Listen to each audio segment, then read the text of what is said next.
Bismillahirrahmanirrahim. Alhamdulillahirabbil alamin. Wa bihi nasta'in ala umuri dunya waddin, wassalatu wassalamu ala asyrafil anbiya wal mursalin wa ala alihi wa sahbihi wa man sara ala nahjihi bi ihsanin ila yaumiddin, wa ba'd. Allahumma inna nas'aluka ilman nafi'a wa na'udzubika min ilmin la yanfa'.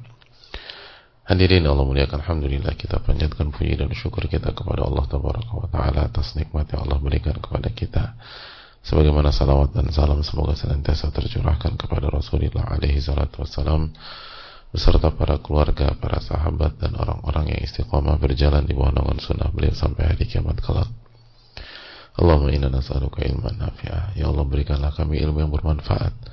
Wa na'udzubika min ilmin la yanfa', dan lindungilah kami dari ilmu yang tidak bermanfaat. Hadirin Allah muliakan, kita sedang berada di penutupan bab durhaka kepada orang tua. Dan pada pertemuan yang lalu kita sudah bahas kesimpulan yang pertama, bahwa salah satu tujuan pendidikan di dalam Islam, tujuan kajian, tujuan majelis ta'lim, tujuan membaca kitab-kitab para ulama itu diantaranya yang paling pokok adalah akhlak yang mulia,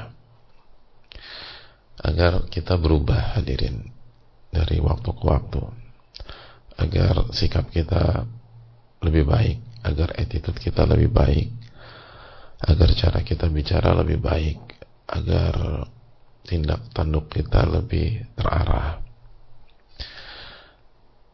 sehingga kita benar-benar bisa menjadi pribadi yang berakhlak dengan siapapun. Dan yang paling penting di atas semua itu adalah berakhlak dengan Allah Subhanahu wa taala.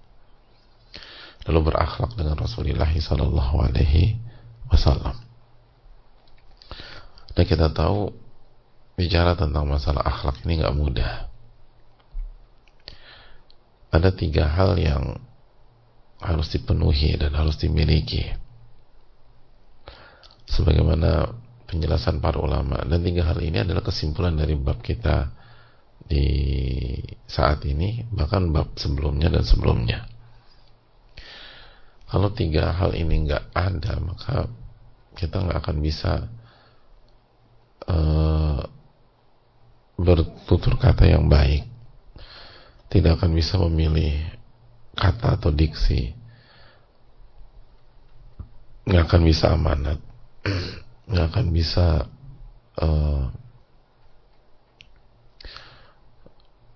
baik sama orang, nggak akan bisa birrul walidain, dan kita justru akan durhaka kepada orang tua. Kita nggak akan bisa silaturahim, karena 3 hal ini tuh dasarnya akhlak yang mulia. 3 hal ini tuh dasarnya akhlak yang mulia. Dan sebaliknya, kalau kita punya 3 hal ini, maka akhlak yang mulia akan terwujud dan terrealisasikan. Hadirin Allah muliakan, yang pertama kata para ulama, wa huwa natijul imani billahi min nahiyah. Itu lahir dari iman.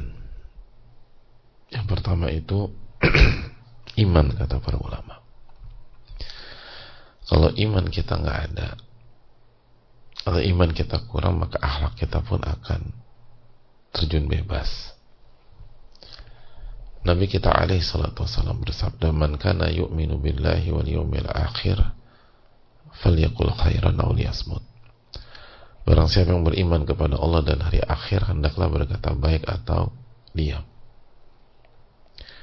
Lihat bagaimana korelasi iman dengan lisan, bagaimana hubungan connecting antara iman dengan tutur kata, dengan ucapan. Semua tentang itu, hadirin sekalian. Yang menentukan apa kata yang kita pilih, kalimat apa yang kita gunakan, intonasi, tinggi rendahnya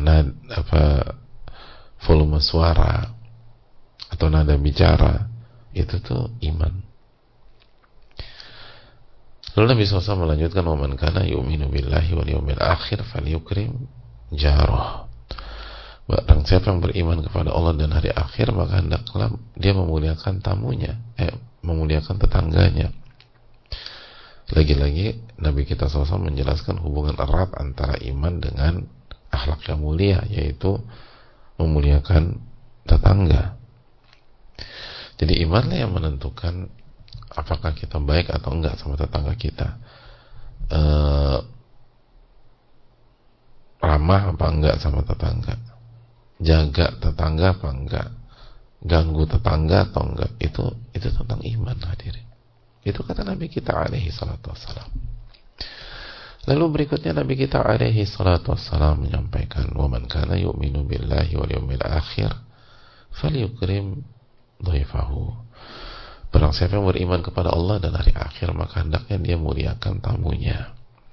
Lagi-lagi memuliakan tamu, bersikap baik sama tamu, menjamu tamu, welcome dengan tamu. Itu dari dulu sampai sekarang semua kita sepakat itu bagian dari akhlak yang mulia. Dan lagi-lagi lahir dari iman. Lahir dari iman.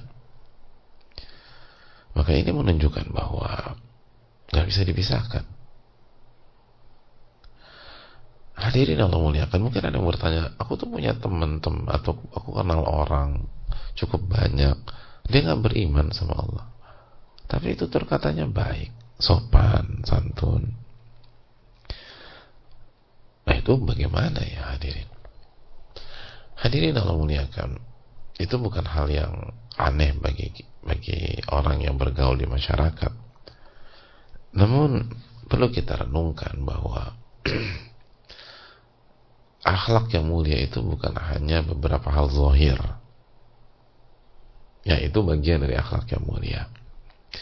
Tapi akhlak mulia yang diinginkan dan menjadi goals kita adalah akhlak yang zahir dan batin.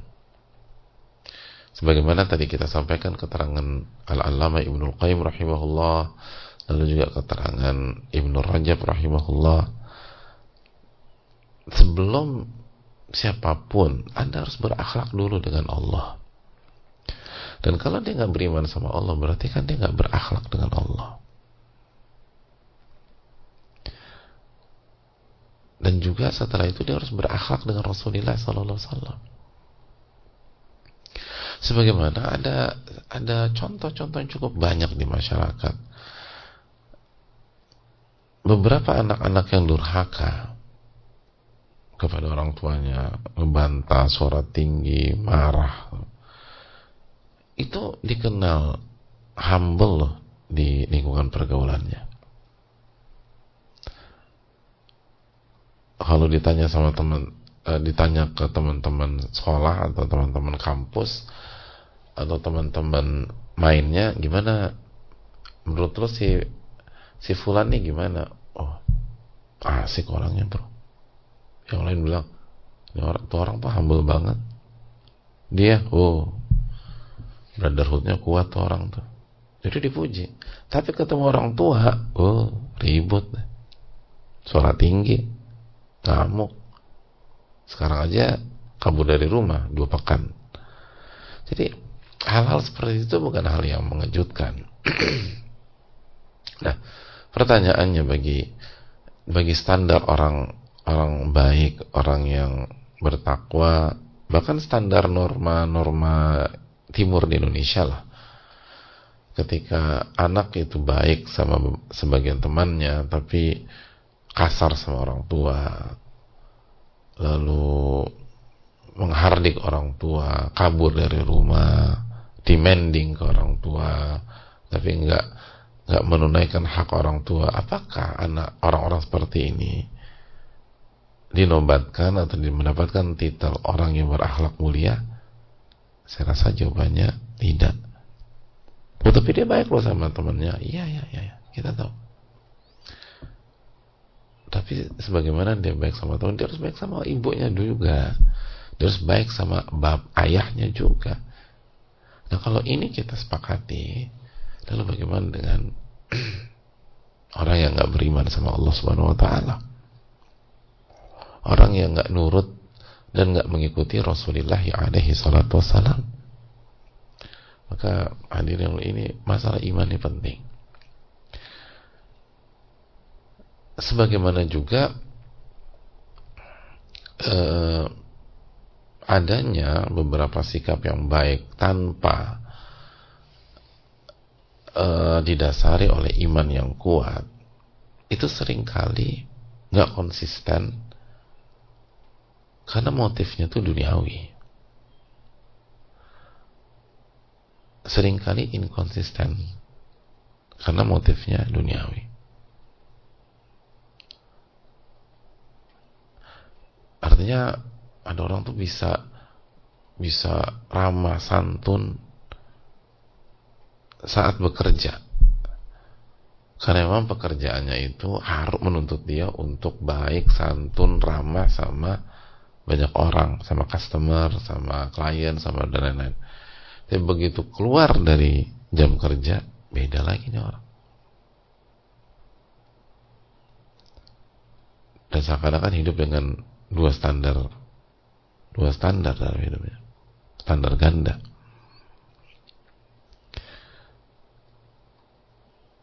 Jadi ada ramah banget. Kenapa? Karena sekali lagi kalau dia nggak ramah, dia nggak dapat pembeli. Dia nggak ramah, klien bisa kabur dari dia. Dia nggak ramah, customer akan menyingkir. Tapi begitu nggak ada hubungannya, oh beda deh. Giliran dia jadi customer karena dia mau melakukan mau beli A, atau dia ada di restoran B dan seterusnya. Ini banget orangnya, beda. Kenapa? Karena ketika dia berbicara sebagai di pekerjaannya, dia bukan berbicara baik berdasarkan iman, bukan, tapi berdasarkan uang, berdasarkan kedudukan, posisi, pekerjaan, target. Dan jelas beda dengan orang yang melakukan hal yang sama karena iman. Dia akan konsisten. Mau dimanapun ya polanya sama, baik aja. Kenapa? Karena sekali lagi dia beriman. Allah yang mendengar ucapannya di kantor pasti mendengar ucapannya di rumah, pasti mendengar ucapannya di jalan, pasti mendengar ucapannya di tempat-tempat lain, apapun status dan kondisi orang tersebut. Jadi dengan iman itu bahwa akhlak itu akan konsisten. Betul, nggak sempurna karena kita manusia yang penuh kelemahan, tapi konsistensi secara umum itu penting.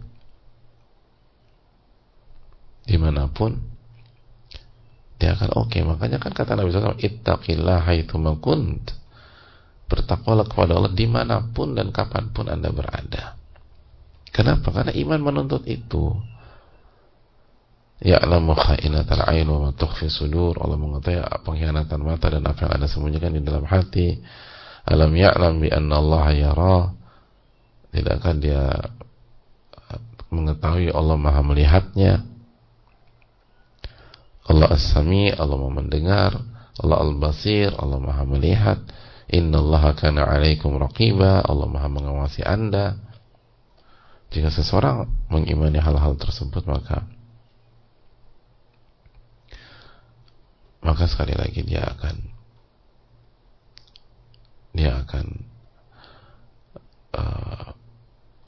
memiliki akhlak yang mulia dimanapun dia berada, dan dia akan berbakti sama orang tuanya walaupun gak ada siapapun.